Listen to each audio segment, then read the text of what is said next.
Hey y'all, welcome to Kiki About TV. I'm Ward. And I'm Clark, and please like, share, and subscribe to our channel. So today we'll be talking about Married at First Sight, and we will be recapping episodes 1 through 3. But before we begin, we want to kick off with a drink. So check out the video after this video. I'll show you how I put this drink together for us. Mine is the 21 and up version. Clark has a virgin, no alcohol whatsoever. So here is to Married at First Sight, episodes 1 through 3. Okay.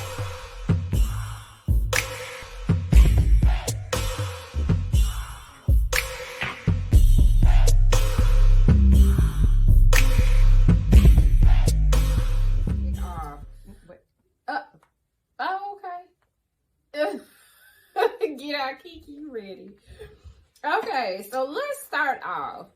I don't know, how would you describe them, Ward? The most prevalent couple right now, which would be Alyssa and Chris. And so starting from episode 1 through 3, we're able to see that Alyssa was purchasing 10 wedding gowns. 10 wedding gowns. I've never known anybody to purchase 10 wedding gowns. You may have tried on 10 wedding gowns, but definitely not purchase 10 wedding gowns. And then bring wedding gowns. She brought her wedding gowns to the wedding fittings for Married at First Sight. So to me, it's really giving, maybe she's a little bit of an overthinker and very undecisive about the Married at First Sight process. Now, Chris seems like he is a very nice guy. He has a hobby as a frisbee thrower, which is very different. But to each his own, however you cope and spend your time in your spare time. Hey, I get it. I'm all for it. But I'm just wondering, as I begin to watch episodes 1 through 3, how they're able to mesh together and to really get along with each other. But as we see in the videos, the episode 3, we see that Chris and Alyssa are able to kind of meet each other. What did you think about that, Ward? So I just want to go back just a little bit because everyone who has been watching Married at First Sight all this time, we're up to season 14, so we know the concept of the show and how it works. I'm just a little bit confused with Alyssa. I'm wondering if she thought the title of this show was Wedding at First Sight and not Married at First Sight, because I think her actions just lead me to believe she's so interested in the wedding and the wedding day, but she doesn't even realize what happens at the end of the day when it's marriage time. So that's really concerning for me. And Chris, honestly, when I see someone with Alyssa's personality, he's just going to be along for the ride. So, we've come all the way from episode 1 up to episode 3 and kind of seen how things progress with them. And they're just very different. Yeah, and it seems like towards the end of episode 3, like at the beginning, she seems like she was a little bit open, but very distant, as you can see how they were at the altar. But it did seem like she tried to engage in drinking champagne with him. But then it seems like after she talked to maybe his friends had something to say, she kind of backed off. But here's the thing. Her parents and friends didn't have a whole lot of good things to say about her either. No, they didn't. And Chris just remained very even and mostly calm and understanding throughout. But I think just like with anything and with anyone else, if Alyssa persists with her actions, I don't see it ending well. Yeah, I think this process, you definitely have to have an open mind, and it doesn't seem like she does. And she's really kind of given that she's spoiled, like maybe she gets her way a lot. And so we'll see more, and we'll talk about more about her actions when we upload our video for Married at First Sight, episode 4. Okay.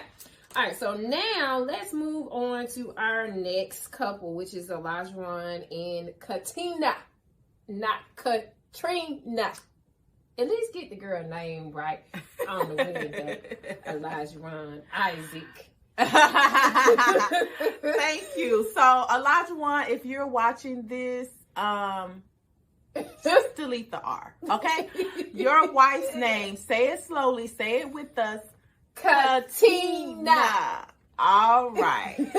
So, but as I think about Olajuwon and Katina, you know, this couple is interesting as well. I think that Olajuwon is fun. I think he's already had a lot of fun leading up to this point, and he has admitted, you know, he wants to change his playboy and his player ways, and so he's in on this process. But he's another one that I'm just really wondering if he's going to understand, like, the show is not just about you wedding someone, it's about being married to them and the longevity and all the commitment that goes along with that. So it's kind of bringing about a minor red flag for me with him, just to see if he's going to be able to calm down, pull it together, focus on having a wife and what it means to actually be a husband. And Katina, to me, seems like she's very even keel. But she seems like she may have been a party girl at one point in time too, which to me seems like they may mesh well together just a little bit. But I just feel like Olajuwon is very much, to me, a attention seeker, as evidence of the bachelor party and how he performed at the reception. And I just feel like he was just all over the girl. Like every time he turned around, like he was just kissing all on the girl. Yeah, it was definitely the kissing for me. Yeah. It was too much. Yeah. Like, calm down, Olajuwon. I know you're used to the party life, maybe even the one night stand. Like, just jump in, let's press the gas, let's go full speed. But again, this is a marriage. No need to press it or rush. Right. And it's definitely, he's giving like, oh, she's my wife, I get to get as many kisses as possible. But I will say this, like, he does seem smitten with her, which is, I mean, not a bad thing. But what I do want him to kind of be mindful of is, you know, just take it slow and also have an open mind as well, because he did mention that he wanted a wife that could cook. So it doesn't seem like Katina is one that cooks.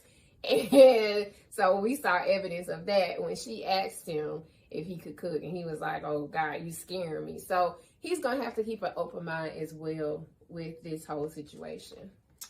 2 words for Olajuwon. Boy, bye. And calm down, okay? 2 more then. 4 words. Calm down first, and then boy, bye. Right. All right. Next couple. Okay, so now we're going to move on to Lindsay and Mark, the shark. As you can see, I take a deep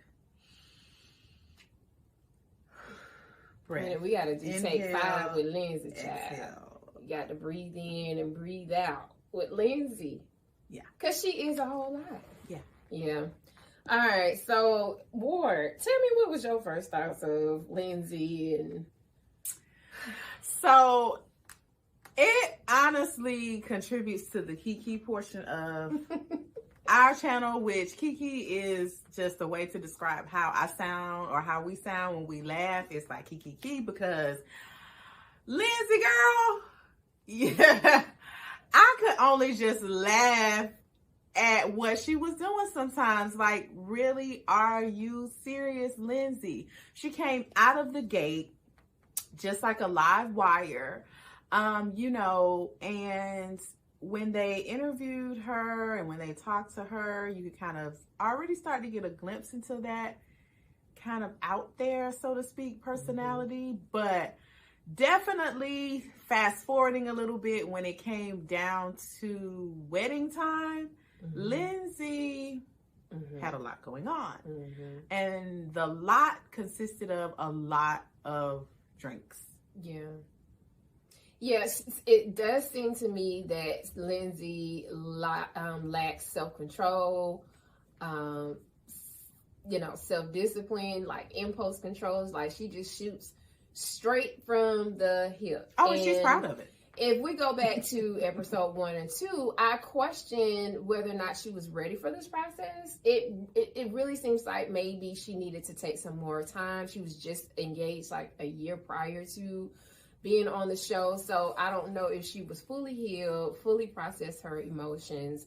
And so I honestly felt like, maybe she could have needed a little bit more time. And that's what kind of bothers me about the experts a little bit, because I need them to kind of read that about people before you put them on the show, because it really seems like in season 12, season 13, when people are not ready for this process, it's like they bring all of their stuff and it ends up affecting other people. And so that is just my issue with the experts. But in terms of Mark has been through this process twice, and I really feel bad for him, because Lindsay, on the way to the wedding, decided to have a couple of drinks and even let out a huge burp.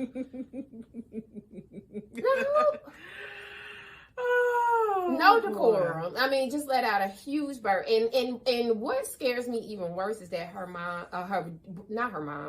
brother and her father are basically kind of giving hints like Lindsay is a lot. She's a lot. She's a lot. So I'm interested to see how Mark the Shark and Lindsay actually work together. I think it was really sweet for Mark to even ask for her dad's hand in marriage. So that's just a test to what kind of person he is. Yeah, he seems like a really nice guy, and he's taking care of his mom and his grandma. It just really seems like he really needs someone at this point, like just a companion. But they need to be stable, and I doubt Lindsay's stability. There's still some work to be done with Lindsay, or she has some work to do on herself. Okay, moving right along. Let's move on to Steve and Noi. Okay, so of all the couples, I think some of them, like Lindsay, her personality and everything came right out. Elijah Wan, same thing. I'm still scratching my head a little bit on Steve and Noi. I think that maybe as we go along, we're going to see a little bit more and learn a little bit more about specifically Steve, because he's just a bit mysterious to me in some ways. I think he has a lot of things that he is figuring out on his own about himself. And so him jumping into this process doesn't surprise me. I'll just say that simply because Steve, again, he seems like he just likes trying things and figuring things out. And this ended up on that list. Whereas Noi, I think, is pretty committed to this. And not only that, like, she has her family backing her up for sure. And I think she definitely doesn't want to walk away from this and it not work. I think with Steve, he's 50-50. It could be kind of whatever with him, which is really unfortunate because he's matched with someone like Noi. Yeah. But Noi does have an alter ego, which kind of, to me, matches his flower child personality, if you will. But my biggest issue is that they would have matched him with Noi, and he doesn't have a job. Wait. He doesn't have no, he's not employed. Okay. And so, you know. Right. And I watched the show and I heard that, but that still baffles me. But anyway. Anyway. How did y'all say you are a good candidate, but you don't have no job? He's a nice guy. Like, he's very even keel. But also, I'm observing his nonverbals. And even when he was walking down the aisle after they got married, and I think it was like episode 3, he didn't like hold her hand or anything.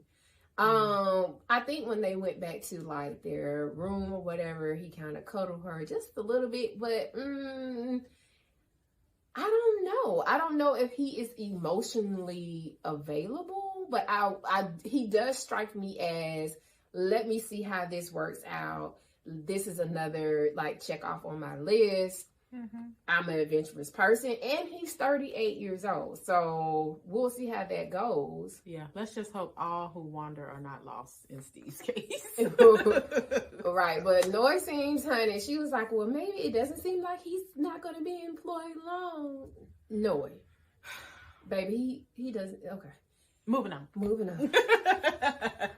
All right, so our next and I think our final couple is Jasmina and Michael. Okay. So Jasmina, okay, so just reviewing episodes 1 through 3, Jasmina actually her mom actually abandoned her at the age of 2.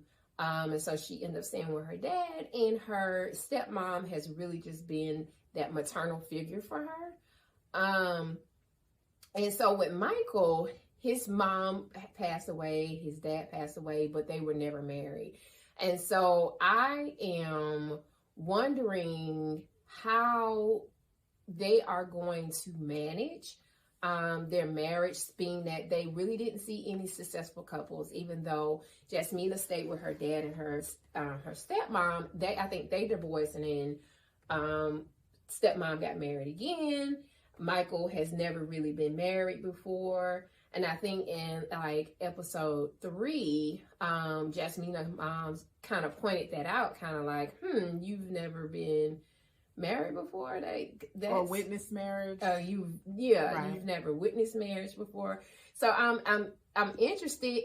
And then Michael kind of gives me like he internalizes his emotions a lot. Like he's used to processing his emotions a lot, and he seems like he's a loner, which Jasmina seems like she's very open, she's very witty. So I'm kind of wondering if he's going to give her what she wants, because she really wants someone who communicates and that is emotionally available. What do you think, Ward?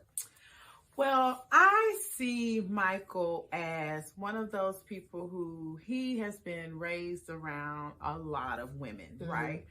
And so men like that who have been raised around a lot of women, you know, they may know certain nuances of how to behave as it pertains to women in terms of how to get one, you know, but something as serious and committed as marriage, and being that he hasn't had a frontline example, I think he doubts himself. I think when Jasmina's mom, I'll call her mom, her mom brought that up, he realized it. He didn't want to really admit it per se, because he's trying to make a good impression, but it's true. And, you know, that's okay. And to his own personality, I think this dude's been single for a while. He's used to being in his studio apartment, just him and his weights and his gym equipment and whatever he has going on. And so he's looking around like, okay, if I want to have a chance at a family, I've got to do something. So here he is on this show.